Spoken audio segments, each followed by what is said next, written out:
오늘 읽은 이 말씀은 예수님께서 마태복음 13장에서 천국이 이렇다 하시면서 비유들을 말씀하신 가운데 나오는 소위 진주장사의 비유입니다. 아주 값진 진주를 찾아 구하는 진주장사가 한 사람이 있었는데 어느 날 눈이 번쩍 뜨이는 난생 처음 보는 극히 값진 진주 하나를 만났어요. 그러자 오래 생각할 것도 없었습니다. 이걸 꼭 사야 되겠다. 그걸 사려면 그 나머지 자신이 가지고 있는 거 모두 다 팔아야 되는데 이 사람은 그걸 팔아서 진주를 산다. 이게 예수님께서 말씀하신 비유의 내용입니다.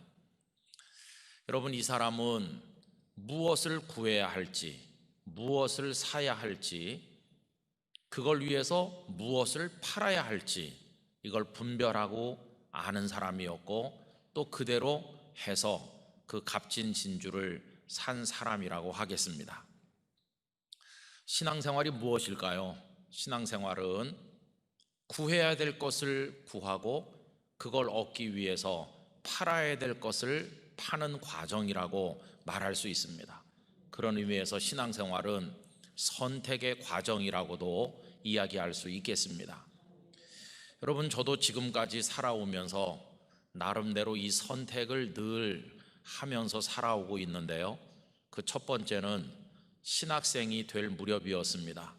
신학생이 된다는 것은 목사가 된다는 의미였고, 목사가 된다는 것은 세상의 부귀영화를 다 버리고 오직 주님 한 분만 바라보는 사람이 된다는 의미였기 때문에 가볍게 결정하기가 너무나 어려워서 많은 고심을 하였습니다. 나름대로 기도도 한다고 했습니다. 그리고 어느 날 결심을 하고 신학대학원 입학시험장에 갔습니다.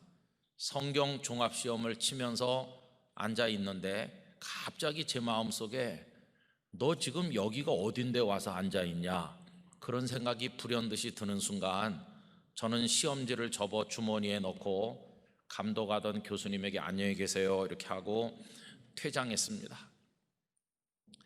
제가 신학생이 되긴 됐지만 그 후로도 2번이나 더 쳐서 3번째 시험을 치르고서야 신학생이 됐습니다. 그리고 이제 입학 예배를 바로 이 예배당 여기서 드렸거든요. 조기 조자리에 앉아 있었습니다. 한경직 목사님 그날 설교해 주셨어요.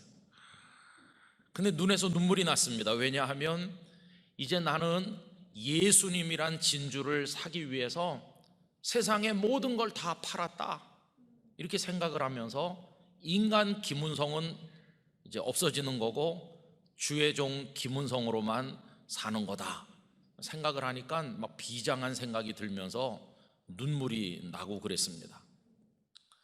그러면서 이제 신학교에 다니고 교육전도사, 또 전임전도사, 또 부목사 이렇게 하는데요.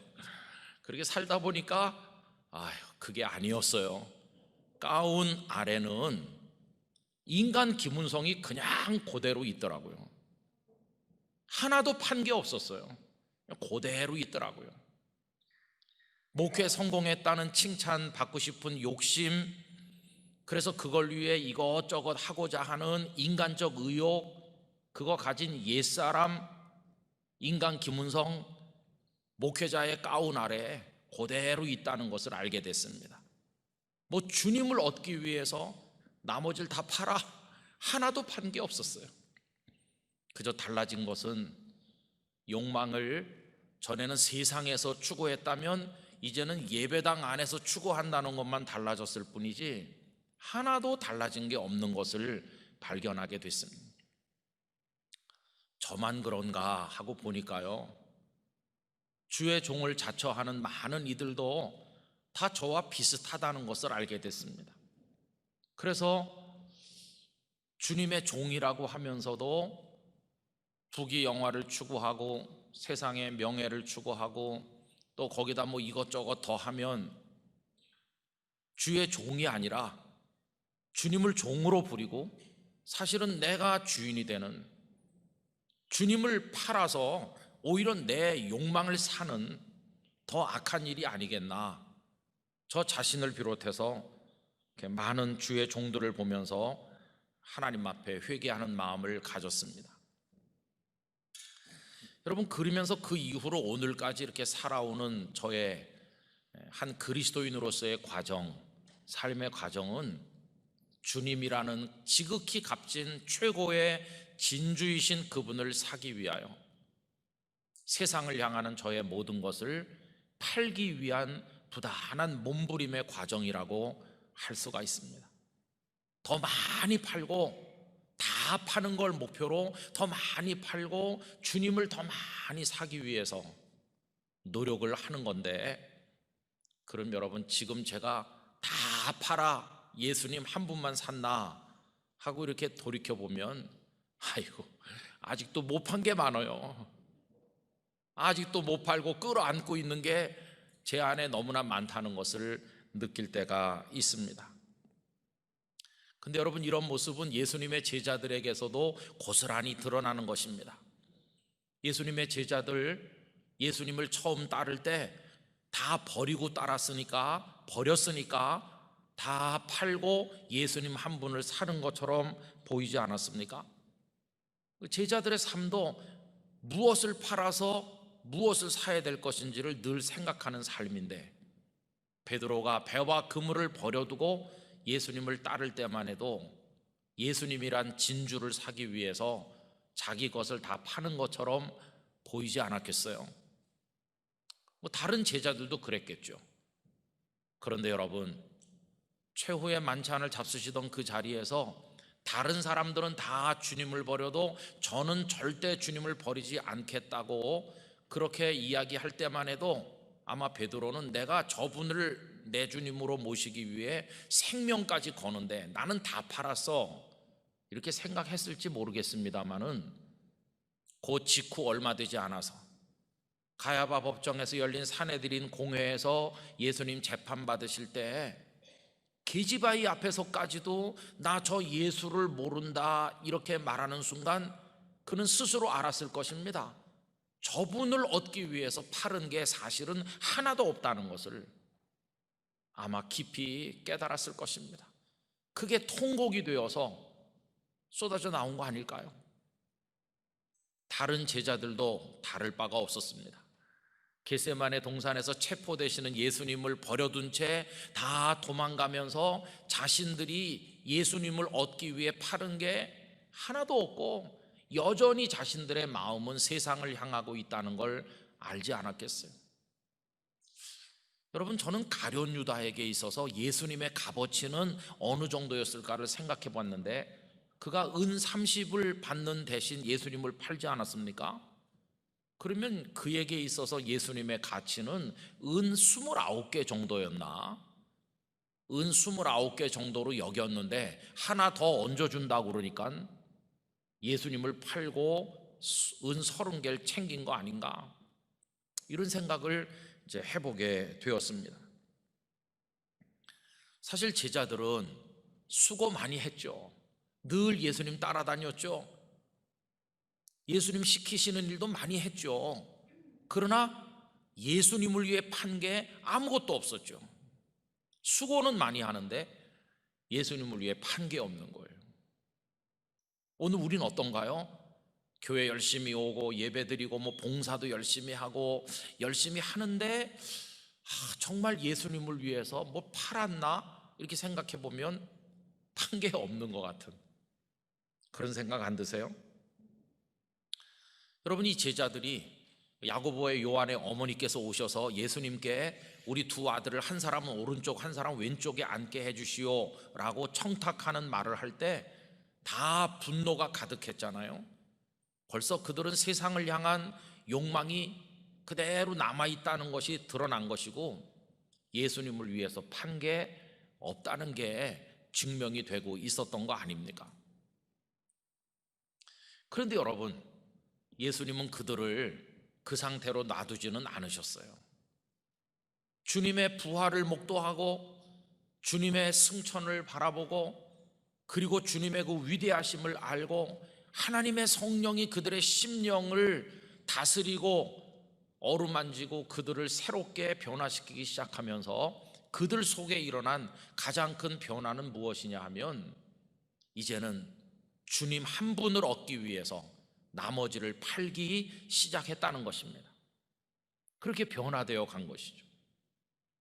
그래서 예수님께서 베드로에게 네가 나를 사랑하느냐 물으셨을 때 제가 주님을 사랑하는 줄 주께서 아시나이다라고 3번 대답하면서 그의 마음속에 있던 게 많이 팔려져 나가고 주님이 점점 많이 들어오는 걸 느꼈을 텐데, 제자들은 그런 영적 과정들을 통과하면서 나중에는 주님이라는 진주로 자신을 꽉 채우고 세상을 향하던 자신들의 모든 것들은 다 팔아버린, 그래서 주님이 원하는 성숙한 하나님의 사람이 되었다고 하는 것입니다. 여러분, 이렇게 변화되어 가는 영적 궤적은요, 바울 사도에게서도 그대로 나타납니다.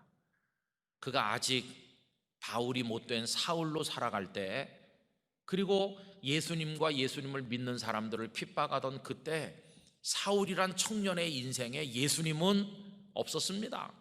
그의 인생을 가득히 채우고 있는 것은 이 세상에 대한 것들이었습니다. 대제사장들이 자신을 믿어준다고 하는 거, 유대 사회 안에서 입지가 튼튼해진다고 하는 거, 이제 성공적인 미래는 확실히 보장된 거나 마찬가지라고 하는 어떤 그런 자기 충족감, 이런 것들로 그의 인생을 채우고 있었을 뿐이었습니다. 그런데 어느 날 다메섹에 있는 예수님의 사람들을 잡아오기 위해 가다가 예수님 앞에 거꾸러지죠. 정오의 태양빛보다도 더 밝은 그분 앞에 거꾸러지는 순간 그는 알았을 것입니다. 예수라고 불리는 그분은 내가 상대할 수 있는 분이 아니로구나. 그분이 얼마나 위대하신 분인가. 그분 앞에 거꾸러지면서, 그런데 단 칼에 나의 목을 칠 수도 있고 한 번에 나 같은 걸 없앨 수도 있는 그분이 나를 징벌하기는커녕 날 사랑하시고 날 선택하셨고 나를 복음의 사람으로 쓰시기를 원하시고 내 인생을 다 계획해 놓으셨고 그분이 나를 붙들고 계셨다, 이걸 그가 깨달았을 때 눈이 열린 것이죠. 이분이 어떤 분이신가. 내 인생의 모든 걸 팔아서 내 가슴에 모셔야 될 극히 귀한 진주가 바로 이분이 아닌가, 이걸 그가 깨닫게 되었다는 것입니다. 여러분, 그 후에 아라비아 광야에서 혹은 또 예루살렘에서 혹은 또 다소에서 혹은 안디옥에서 혹은 1차, 2차, 3차 전도여행을 하는 그의 생의 모든 과정은 자기 것을 다 팔고 오직 한 분 예수님으로만 채우는 영적 싸움의 과정이었음을 우리가 알고 있습니다. 그래서 여러분, 그는 세상 걸로 꽉 채웠던 사울에서 이젠 그걸 다 팔아서 오직 한 분 예수님으로만 가득 찬 사람 바울로, 새 사람으로 바뀌게 된 것입니다. 그는 자신의 내면에서 일어났던 이런 놀라운 변화를 빌립보서 3장 5절 이하에서 잘 고백하셨습니다. 나는 8일 만에 할례를 받고 이스라엘 족속이요 베냐민 지파요 히브리인 중에 히브리인이요 율법으로는 바리새인이요 열심으로는 교회를 박해하고 율법의 의로는 흠이 없는 자라. 여러분, 여기까지는요, 전에 그가 자부심을 가지고 붙들고 살았던 그의 인생을 꽉 채웠던 것들이었었죠. 그런데 예수님 딱 만나고 이분이야말로 유일한 진주와 같다 하는 걸 발견한 다음부터 지금까지 그의 마음을 채우고 있던 거 다 팔고 다 쓰레기로 여기고 배설물로 여기게 됐는데, 그거에 관해서 그 다음에 이렇게 나옵니다. 그러나 무엇이든지 내게 유익하던 것을 내가 그리스도를 위하여 다 해로 여길 뿐더러 또한 모든 것을 해로 여김은 내 주 그리스도 예수를 아는 지식이 가장 고상하기 때문이라. 예수님이 최고다, 그걸 깨닫게 된 것이. 내가 그를 위하여 모든 것을 잃어버리고를 오늘 비유에 맞춰서 말하면 다 헐값에 팔아버리고 그런 뜻이 되겠죠. 배설물로 여김은 그리스도를 얻고 그 안에서 발견되려 함이니. 옛날에는 자기 자신을 어디서 발견했습니까? 로마 시민권 가진 사람, 바리새인 중에 바리새인, 제사장들이 믿어주는 사람, 뭐 많이 공부한 사람, 그런 것들 안에서 자기를 과시하려고 했는데 이젠 그거 다 버리고 예수 그리스도라고 하는 빛 안에서 자기 자신을 새 사람으로 발견하게 된 것이었어요.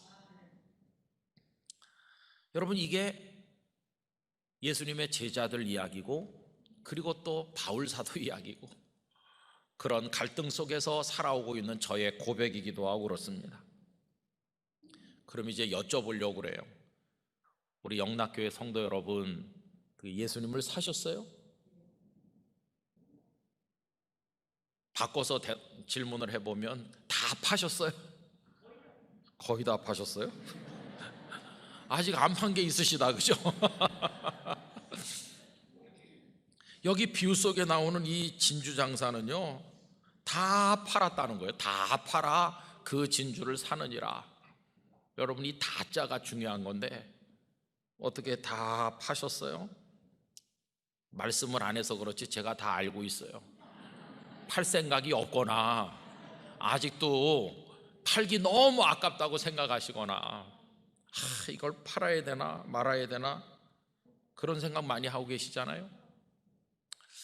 여러분, 신앙은요, 덜 중요한 것들을 과감히 팔아서 더 중요한 것을 계속 사는 겁니다.